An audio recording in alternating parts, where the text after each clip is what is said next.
I'm making this video as an ongoing series for my last American Autowire and brake support, because what I've noticed is that only hardcore viewers or people who need the information about this project or these type of projects are the only ones who will click.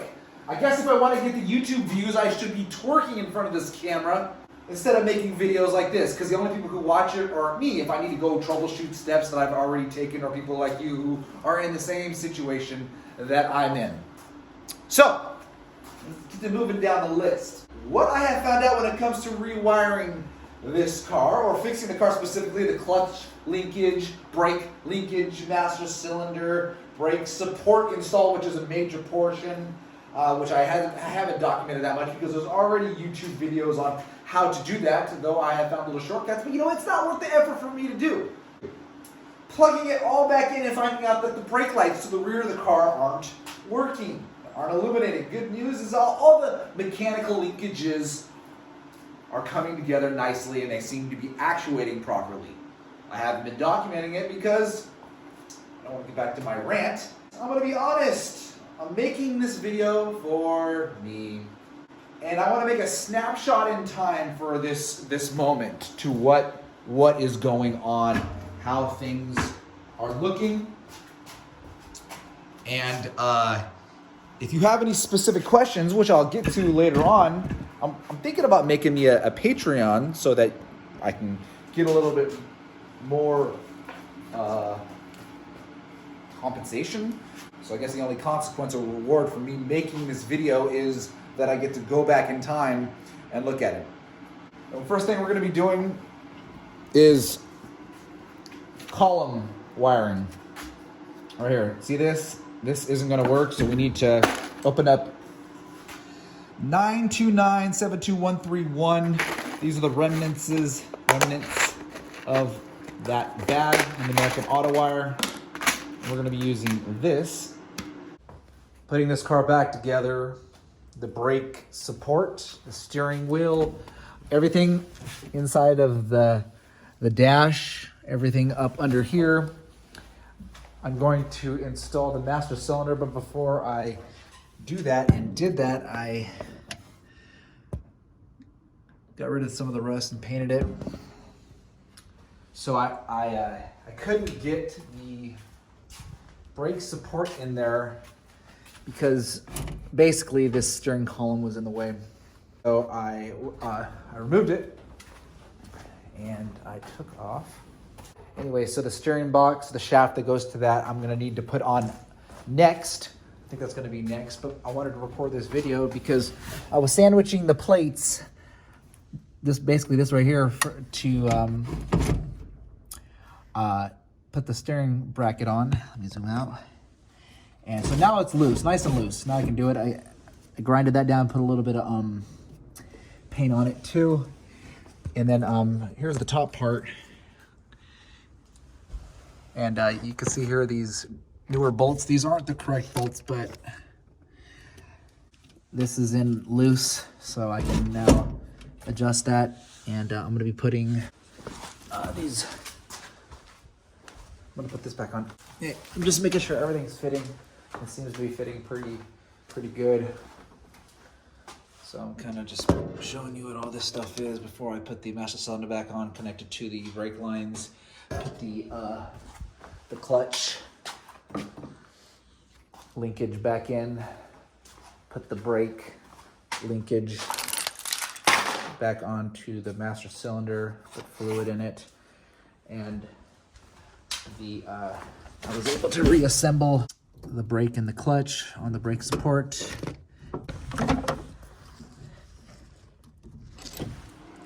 We're back at this. I was finishing up a bunch of mechanical stuff as far as the clutch, the brake, and the steering column is concerned. I got that tightened up, but I took it out because I just wanted to gain myself a little more access to this. The rear brake lights aren't working. So instead of troubleshooting that exactly, I'm just going to work my way from the front of the car and get everything fixed. And seeing how the indicators are on the front of the car, I was like, you know what? What's going on with this? Took one look at the steering column and this is not going to work. So I started turning through the pages 929723131. This is one of the connections that we're gonna have to use because basically that connects to that, but the Mustang, the Ford side is different, so we're gonna have to pull all these wires. As far as I believe, I'm gonna research this a little bit more, pull all these wires and put them in there so that we can attach it to the electrical system that's already in the car. So I'm gonna go back into my office. It's already nighttime. I'm gonna verify all of this, and if it's true, we're looking good. So let's take this connector right here. Before we plug all these wires in, let's find the connector that's it's going to plug into actually in the car. I had to find it earlier, and this is it. Now, just find the P right here. There's a P, a little letter right there, and then correspond it to this blue one so you'll know how it connects up ahead of time. So before you go take those wires and take the pins and put them all in, just connect it up like this ahead of time.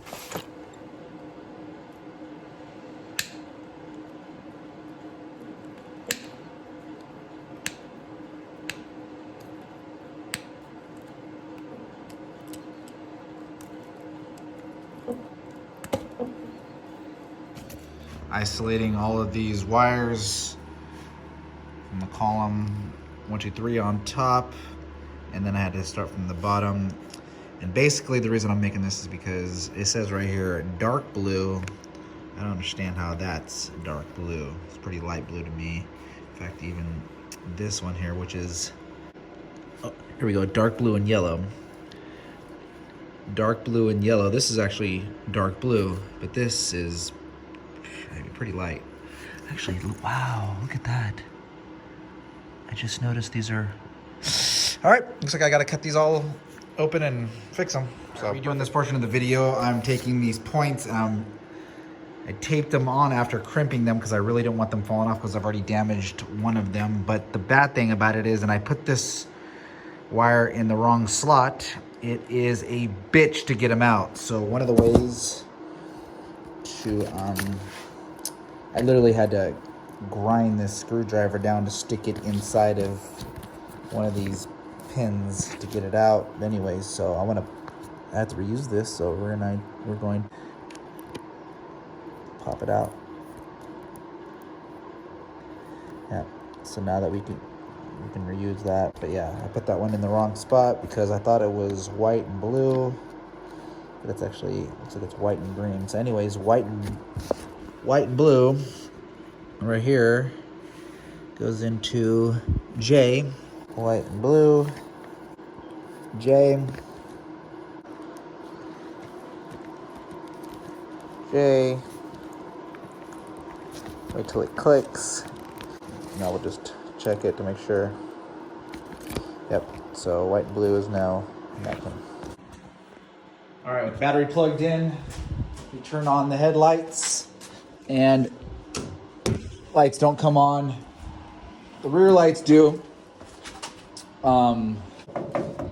It's not turning on, so we'll figure that out. This is turning on, so that's a good thing. Here, let's see if... I don't know what the hell's going on. What the hell is this? Oh, Jesus. All right. So, also tried... So since I have the column plugged in... Actually, let's see if... the emergency flashes don't work, so I also think I need to get the a few things plugged in, so hey, we'll just keep troubleshooting.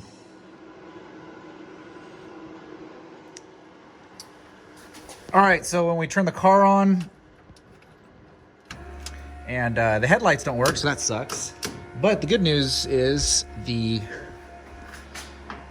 front turn signals work. The left turn signals are not working, which suck. Yeah, that sucks. That does suck. Actually, this light did come on.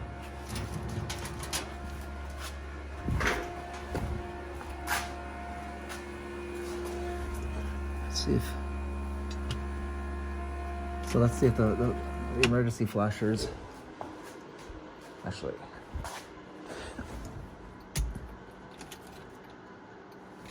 emergency flashers. So that one still works. This one, oh, alternating. That's just. And then the backs don't work at all. So yeah, the backs don't work. Oh, now they do.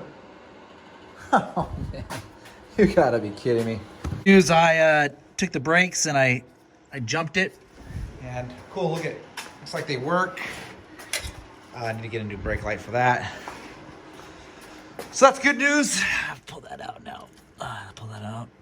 That's good news. Now the headlights aren't working. Actually, let's put that back. And all right, that last brake video was no good. So I jumped it. If you can't see right there, I've jumped it. And cool, the brake lights do work, except for that one. So maybe we should do the same and hit it. Yeah. So, got to figure that out. Look at this. Couldn't figure out why it wasn't working. And it was this ground right here that I plugged in. So, I'm not 100% sure if that was the issue, but I hooked the ground up and now it works.